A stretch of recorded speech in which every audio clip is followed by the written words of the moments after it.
So we're not over the mass slaughter of 15 paramedics, but we come to talk about another atrocities that is done by the Israeli Defense Forces.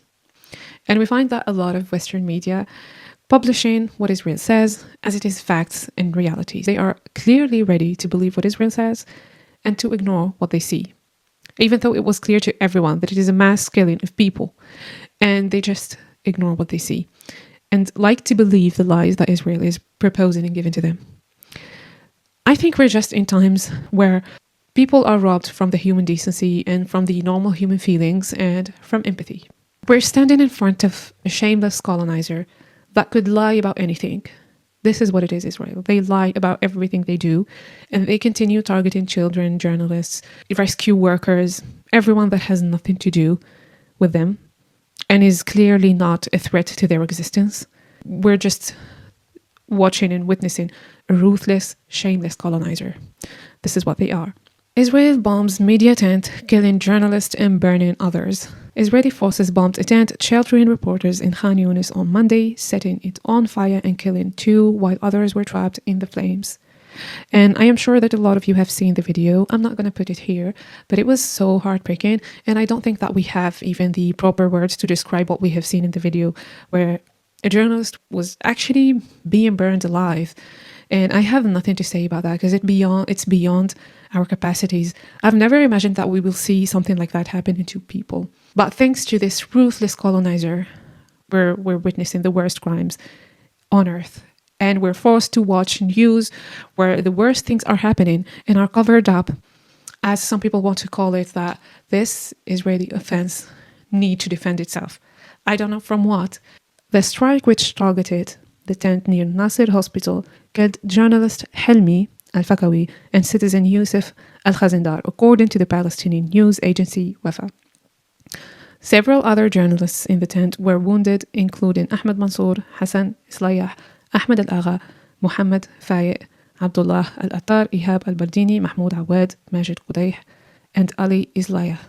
With some in critical condition, the bomb indirectly struck Hassan Islayah's phone, with shrapnel wounding him and several reporters. I genuinely want to talk about everything that's happening as, I don't know, a way of telling people about these atrocities and making people aware of what's happening. And I know that a lot of you are watching these things, but I genuinely find it very difficult to imagine how those people, how are they feeling, or how are they feeling during watching these things, living it and going through it. It's seriously difficult to read it and to see it on news than to live it and go through it. I just don't know when did we become like that?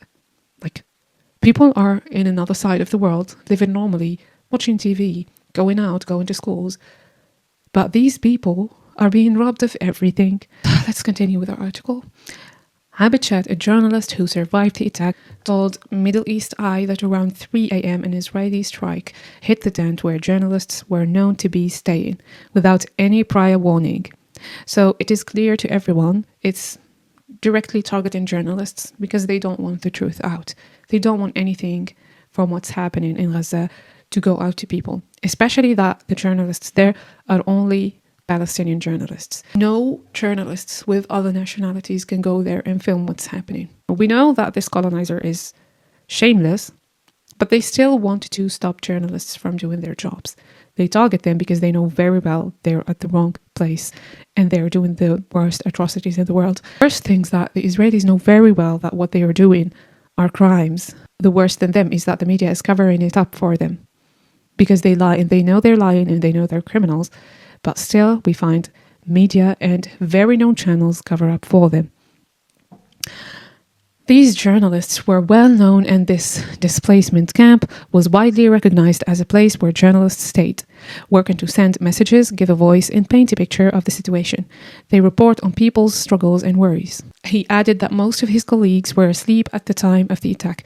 This is the most immoral thing, is that they bomb at the times where they know pretty well that people wouldn't expect it, and they know pretty well that they are asleep, so they are actually trapped there, and they target them to kill them intentionally. So I don't know that we need any other information to know how bad Israelis are, like Israeli Defense Forces are.